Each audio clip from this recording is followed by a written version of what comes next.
वात को अच्छा रखने वाली सबसे अच्छी चीज जो आपके घर में है वो है तेल।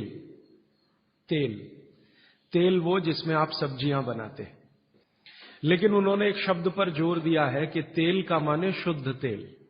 तो शुद्ध तेल का माने तेल की घानी से निकाला हुआ सीधा सीधा तेल, बिना कुछ मिलाए हुए सीधा सीधा तेल, उसमें कुछ नहीं मिलाया, मतलब नॉन रिफाइंड तेल। तो बागभट्ट जी का निवेदन है कि आप तेल शुद्ध खाइए, माने रिफाइंड तेल मत खाइए, डबल रिफाइंड तेल मत खाइए। अब आप कहेंगे जी क्यों नहीं खाएं, डॉक्टर तो यही बोलते हैं कि रिफाइंड खाओ, डबल रिफाइंड खाओ तो आपको हृदय घात नहीं आएगा वगैरह वगैरह।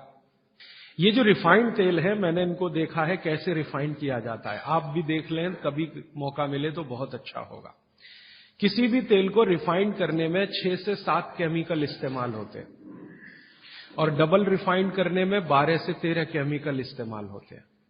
वो सब केमिकल मनुष्य के द्वारा बनाए गए हैं प्रयोगशाला में। भगवान का बनाया हुआ एक भी केमिकल तेल को रिफाइंड नहीं कर सकता। भगवान का बनाया हुआ माने प्रकृति का दिया हुआ, जिसको आप अंग्रेजी में कहते हैं ऑर्गेनिक। जितने भी केमिकल तेल को साफ करने के लिए उपयोग किए जाते हैं वो सब इनऑर्गेनिक है, और इनऑर्गेनिक केमिकल ही दुनिया में जहर बनाते हैं और उनका कॉम्बिनेशन जहर की तरफ ही लेके जाता है। आज की दुनिया में मॉडर्निज्म के नाम पर, आधुनिकता के नाम पर जितने इनऑर्गेनिक केमिकल्स जगह जगह इस्तेमाल हो रहे हैं, वो सब आपको धीरे धीरे उस तरफ ले जा रहे हैं जहां आप जहर अपने ही शरीर में पैदा कर दें। इसलिए रिफाइंड तेल, डबल रिफाइंड तेल गलती से भी मत खाइए, गलती से भी मत खाइए। अब आपके मन में 2 प्रश्न आएंगे तुरंत कि शुद्ध तेल में तो बास बहुत आती है। हां, सीधा प्रश्न। दूसरा प्रश्न आएगा जी शुद्ध तेल बहुत चिपचिपा होता है। हम लोगों ने जब शुद्ध तेल पर रिसर्च किया तो पता चला कि तेल का जो चिपचिपापन है वो उसका सबसे महत्वपूर्ण घटक है, और जैसे ही तेल में से ये चिपचिपापन निकाला तो पता चला वो तेल ही नहीं बचा, वो हिस्सा ही गायब हो गया। फिर हमने देखा कि तेल में जो बास आ रही है, बास, वो उसका प्रोटीन कंटेंट है। दालों के बाद दूसरे नंबर पर जो प्रोटीन सबसे ज्यादा है वो तेलों में है। 4-5 तरह के प्रोटीन है सभी तेलों में। अब बास निकाल दिया तो प्रोटीन निकल गया, और चिपचिपापन निकाल दिया तो उसका जो फैटी एसिड है वो गायब। अब ये दोनों ही चीजें गायब हो गई तो तेल नहीं रहा, वो पानी है एक तरह से। इसलिए भागवत जी ने सूत्र लिखा कि जिंदगी भर वात की चिकित्सा अगर आपको करनी पड़ जाए तो बेहतर है कि आप शुद्ध तेल खाएं तो वात की चिकित्सा ही ना करनी पड़े। और मैंने आपको सबसे पहले दिन बताया था कि दुनिया में सबसे ज्यादा रोग वात के ही हैं, सबसे ज्यादा रोग। ये घुटने दुखना से लेकर कमर दुखना, हड्डियों में दर्द, ये वात के तो रोग है ही। सबसे खतरनाक वात का रोग है हार्ट अटैक, ब्रेन का डैमेज हो जाना। सबसे खतरनाक वात का रोग है पैरालिसिस। फिर मैंने देखना शुरू किया कि हिंदुस्तान में ये रिफाइंड तेल कब से आए। आज से 50 साल पहले तो कोई जानता नहीं था कि रिफाइंड तेल क्या होता है। ये पिछले 20-25 वर्षों में आए हैं रिफाइंड तेल। कुछ कंपनियां निकली इस देश में, कुछ विदेशों से आई, कुछ हिंदुस्तानी कंपनियां, दोनों ने मिलकर रिफाइंड तेल का चक्कर चलाया। रिफाइंड तेल बहुत अच्छा है, बहुत अच्छा है। अब ये बहुत अच्छा उन्होंने कहा, किसी ने माना नहीं, तो डॉक्टरों से कहलवाया, बहुत बड़े बड़े डॉक्टरों से कहलवाया। इन डॉक्टरों के साथ मैंने जब वार्ताएं करना शुरू किया, खासकर बंबई के कुछ डॉक्टरों को जो हर समय ये प्रेस्क्रिप्शन के साथ कहना नहीं भूलते कि तेल सफोला का ही खाना या तेल ये ही खाना, तो मैंने कहा डॉक्टर साहब सफोला से आपका क्या रिश्ता है? ये क्यों नहीं कहते तेल तिल का ही खाना? ये क्यों नहीं कहते तेल नारियल का ही खाना? ये क्यों नहीं कहते तेल मूंगफली का ही खाना? ये सफोला कहां से आ गया?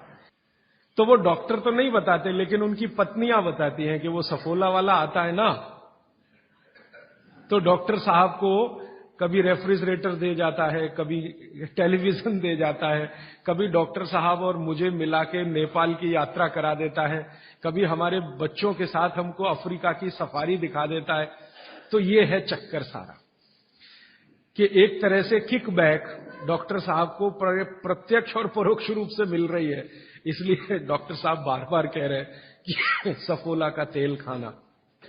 अब ये सफोला का तेल हमने लेकर टेस्ट किया लेबोरेटरी में, सूरजमुखी का तेल जो अलग अलग ब्रांड का है वो टेस्ट किया लेबोरेटरी में। दिल्ली में all India institute of medical sciences के कई डॉक्टरों को इसमें इंटरेस्ट हुआ कि बात तो ये गहरी है, इस पे काम करके देखना चाहिए। तो वो डॉक्टरों ने जो कुछ भी निकाल के दिया है रिसर्च के रूप में, है तो बहुत मोटा हिस्सा, अगर बात करूं तो बहुत दिन बीत जाएंगे, उसका निष्कर्ष एक वाक्य में बता देता हूं कि तेल में जैसे ही आप बांस को निकालेंगे और उसका चिपचिपापन हटाएंगे, वो तेल ही नहीं रहता, तेल के सारे महत्वपूर्ण घटक निकल जाते हैं। और डबल रिफाइंड में तो कुछ भी नहीं बचता। डबल रिफाइंड तो बिल्कुल छूछ है, कुछ है ही नहीं उसमें, और आप उसको खा रहे हैं। तो तेल के माध्यम से शरीर को जो कुछ चाहिए वो मिलता नहीं। आप बोलेंगे जी तेल के माध्यम से हमारे शरीर को क्या मिलता है?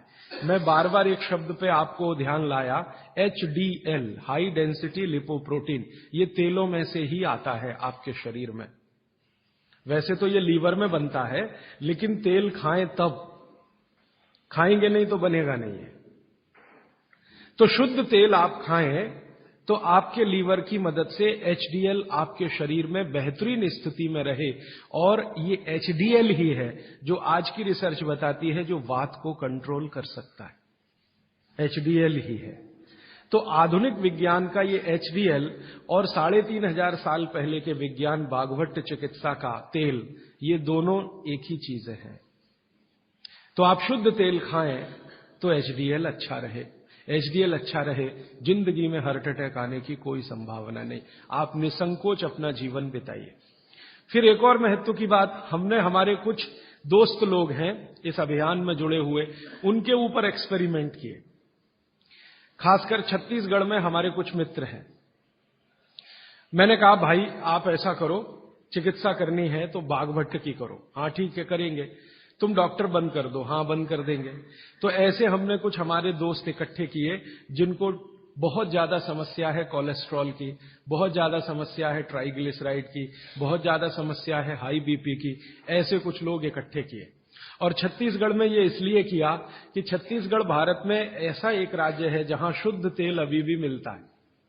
गांव-गांव में तेल निकालने वाली घानियां हैं, आसानी से तेल उपलब्ध है, और आसानी से सरसों भी उपलब्ध है, मूंगफली भी उपलब्ध है। तो वहां करने का ये एक ही प्रयोजन था, और ये लगभग हम 3-3.5 साल से कर रहे हैं। अभी भी ये चालू है, हमारा काम बंद नहीं हुआ है। तो वहां हमने जिन जिन लोगों को शुद्ध तेल पर लाया उनका ये बंद करा दिया, रिफाइंड और डबल रिफाइंड, और शुद्ध तेल पर वो आते गए। अभी उनकी स्थिति ये है कि जब हम उनको डॉक्टर को दिखाते हैं और पुरानी रिपोर्ट लेके जाते हैं कि देखो 3 साल पहले इनकी ये रिपोर्ट थी, कोलेस्ट्रॉल इतना, ट्राइग्लिसराइड इतना, ये इतना, तो डॉक्टर कहता है ये रिपोर्ट में तो 8 दिन के ज्यादा जिंदा नहीं रहना चाहिए, हार्ट अटैक आना ही चाहिए और मरना ही चाहिए, लेकिन आप बचे कैसे हैं? तो अब रिपोर्ट ये देख लो। आज की रिपोर्ट उनको दिखाते हैं तो वो कहते हैं कि मिरेकल है, ये मिरेकल कुछ नहीं है, चमत्कार कुछ नहीं, बस एक ही है कि शुद्ध तेल खाया उन्होंने, और जो तेल के घटक होते हैं वो भरपूर मात्रा में उनके शरीर को मिले, इसलिए उनके ट्राइग्लिसराइड्स लेवल कम हुए, कोलेस्ट्रॉल लेवल माने VLDL, LDL कोलेस्ट्रॉल लेवल कम हुए, HDL उनका बहुत तेजी से बढ़ा, ब्लड प्रेशर उनका अपने आप कम हुआ, हार्ट अटैक आने की जो कंडीशन बनी हुई थी वो पूरी तरह से खत्म हुई। और अब इतना काम करने के बाद मुझे ये कॉन्फिडेंस हो गया है कि उनमें से 2 हमारे कार्यकर्ता तो ऐसे हैं जिनको हार्ट में भयंकर ब्लॉकेज थे, अभी चेक कराएंगे तो वो ब्लॉकेज भी नहीं मिलेंगे। ये आया रिपोर्ट, और बाघभट्ट जी का देखकर फिर मैंने देखना शुरू किया। आप भी जरा पुरानी चीजें याद करिए, 20 साल पहले की, 25 साल पहले की। तो हमारे घरों में बहुत सारी चीजों में बहुत बार तेल का उपयोग होता था, और तेल के साथ घी का उपयोग तो और भी ज्यादा होता था। तेल और घी एक ही कैटेगरी मान लें आधुनिक विज्ञान के हिसाब से, वैसे आयुर्वेद के हिसाब से दोनों अलग कैटेगरी हैं, लेकिन 1 मिनट के लिए मान लें हम, कितने बार हम घी का उपयोग करते थे घरों में? शीरा बना रहे हैं, हलवा बना रहे हैं, बिना घी के बन नहीं रहा है। दाल में घी खा रहे हैं, रोटियों पे घी खा रहे हैं, सब्जियों में घी खा रहे हैं, और फिर सब्जियां तेल में बना रहे हैं। आप जरा कल्पना तो करिए, कितनी जगह तेल तेल तेल, कितनी जगह घी घी घी। और 40 साल पहले मैंने तो नहीं सुना, पता नहीं आपने सुना, मेरे पिताजी को मैं पूछता हूं कि कितने हार्ट अटैक होते थे, तो मेरे पिताजी कहते अपने परिवार में तो एक भी नहीं हुआ। शायद आप 40 साल पहले के अपने परिवारों को देखें तो आपको भी पता चलेगा किसी को नहीं हुआ। तो जब उतना हम तेल और घी उपयोग कर रहे थे अपने दैनिक जीवन में, हमको हार्ट अटैक नहीं हो रहे थे। ये पिछले 10-12 वर्षों में क्या ऐसा हो गया जो इतने हार्ट अटैक हो रहे हैं? परसों किसी ने मुझे कहा कि 17 साल के एक बच्चे ने हार्ट का ऑपरेशन कराया अभी यहां चेन्नई में, अपोलो में या पता नहीं कहां। अब 17 साल की उम्र में आपको बाईपास करवाना पड़े, एंजियोप्लास्टी करानी पड़े, ये तो दुखद स्थिति है। और ये दुखद स्थिति बहुत दिन समझने के बाद पैदा हुई है रिफाइंड तेलों से, डबल रिफाइंड तेलों से। तो भागवत सूत्र के अनुसार आज मैं आपको विनती करता हूं कि जिंदगी भर वात की बीमारियों से अगर बचना है आपको, तो तेल शुद्ध खाइए, तेल एकदम शुद्ध खाइए। अब आपका तुरंत अगला प्रश्न आएगा, जी चेन्नई में मिलता नहीं, दुनिया में ऐसी कोई चीज नहीं है जो कहीं ना मिले। अर्थशास्त्र ये कहता है कि आप डिमांड खड़ी करो, हर चीज की सप्लाई होती है। जब रिफाइंड और डबल रिफाइंड तेल बिक सकता है तो शुद्ध तेल भी यहीं मिलेगा। आप जितने लोग यहां बैठे हैं, अगर आप ही आज संकल्प कर लें कि हम तो शुद्ध तेल ही खाएंगे, कल से देखना बहुत सारी यहां ऑयल मिलें लग जाएंगी, तेल निकालने वाली मिलें लग जाएंगी। और अब घानी लगाना बहुत ही आसान है। पहले एक जमाना था जब घानी लगाओ तो खर्चा बहुत होता था। अब तो 20-25 हजार रुपए की छोटी मशीन आती है और उसी मशीन में सब तरह के तेल निकल सकते हैं। अलग अलग मशीन भी लगाने की जरूरत नहीं। आप चाहें तो घानी भी लगा सकते हैं, वो तो 18-20 हजार की ही आती है, बैल से चलने वाली घानी। वो अब महंगी नहीं रह गई है और बहुत आसानी से तेल निकल आता है। तो इसलिए आप तेल शुद्ध की तरफ बढ़ जाइए।